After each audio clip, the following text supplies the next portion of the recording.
kurban seperti sapi atau kambing untuk kemudian dibagi-bagikan kepada seluruh umat Islam di suatu daerah. Melaksanakan ibadah kurban juga menjadi salah satu cara kita untuk mendekatkan diri kepada Allah Subhanahu wa Ta'ala dan juga sebagai bentuk ketaatan kita terhadap perintahnya. Nah, tahukah kalian bagaimana perintah dan hukum dari ibadah kurban? Perintah berkurban pertama kali diterima oleh Nabi Ibrahim alaihissalam. Al-Quran menceritakan tentang kisah awal Nabi Ibrahim alaihissalam mendapat perintah berkurban dari mimpinya. Beliau bermimpi mendapatkan perintah dari Allah Subhanahu wa Ta'ala untuk menyembelih putranya sendiri, yaitu Ismail alaihissalam. Mimpi itu kemudian diceritakan kepada anaknya Ismail alaihissalam. Mendengar hal itu, Nabi Ismail alaihissalam meminta ayahnya untuk melaksanakan apa yang telah diperintahkan oleh Allah Subhanahu wa Ta'ala. Hal ini terdapat dalam surah Asy-Syafa'at ayat 102 berikut ini. A'udzu billahi minasyaitonir rajim. Bismillahirrahmanirrahim. Falamma balagha ma'ahu as-sa'ya qala ya bunayya inni ara fil manami anni azbahuka fanzur madza tara. Qala ya abati if'al ma tu'maru satajiduni insya'allahu minas sabirin. Artinya, maka ketika anak itu sampai pada umur sanggup berusaha bersamanya, Ibrahim berkata, "Wahai anakku, sesungguhnya aku bermimpi bahwa aku menyembelihmu. Maka pikirkanlah bagaimana pendapatmu." Ismail menjawab, "Wahai ayahku, lakukanlah apa yang diperintahkan oleh Allah kepadamu. Insya Allah, engkau akan mendapatiku termasuk orang yang sabar." Ismail alaihissalam dengan segala keikhlasan hati menyerahkan dirinya untuk disembelih oleh ayahnya sebagai persembahan kepada Allah Subhanahu wa Ta'ala dan sebagai bukti ketaatan Nabi Ibrahim alaihissalam kepada Allah Subhanahu wa Ta'ala.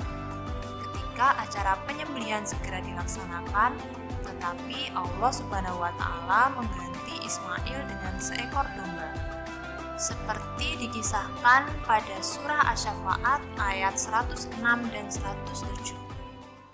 A'udzu billahi minasyaitonir rajim. Bismillahirrahmanirrahim.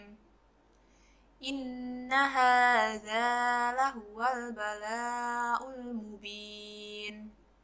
Wa fadainahu bidzibhin 'adzim.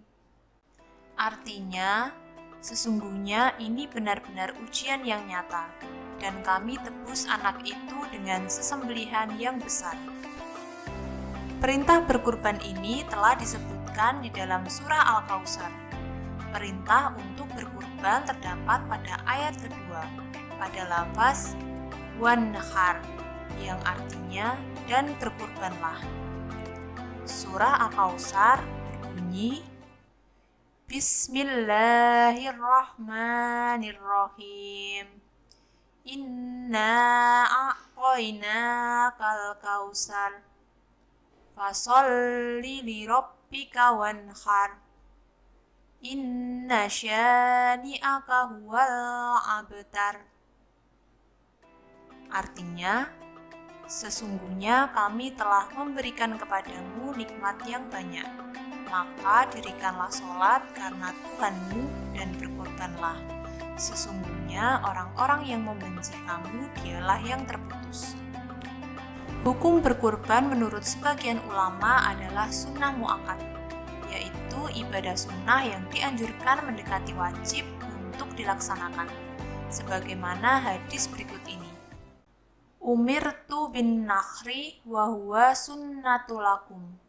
Artinya, Rasulullah Shallallahu Alaihi Wasallam telah bersabda, "Aku diperintahkan menyembelih kurban dan kurban itu sunnah bagimu."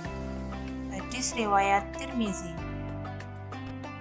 Sedangkan menurut Imam Abu Hanafi, ibadah kurban hukumnya wajib bagi penduduk yang mampu dan tidak dalam keadaan safar atau bepergian, sebagaimana hadis berikut ini.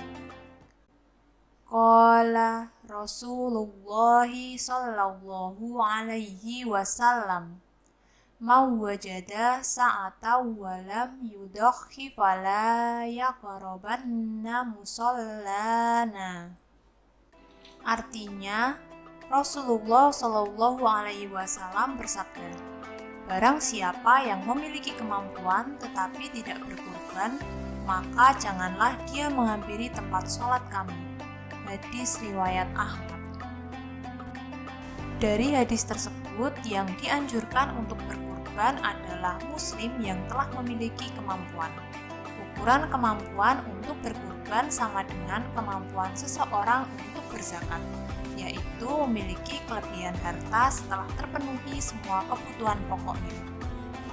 Hukum kurban bisa berubah menjadi wajib karena sebab-sebab berikut ini. Yang pertama, jika seseorang bernazar untuk berkurban.